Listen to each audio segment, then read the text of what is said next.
Hi, today we will make this transparent text effect in Photoshop.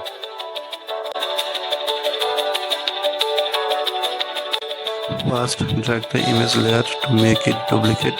Use quick selection tool, click on select subject.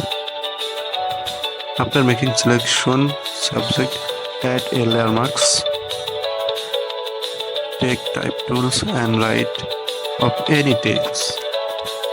Press Ctrl+3 and exhaust the text.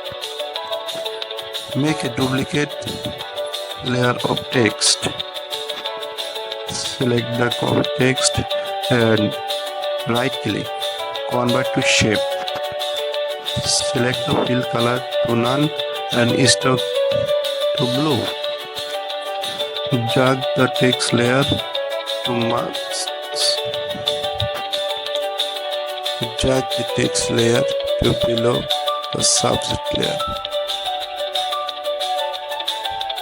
Anti-stroke keep it visual. Make sure to like and subscribe.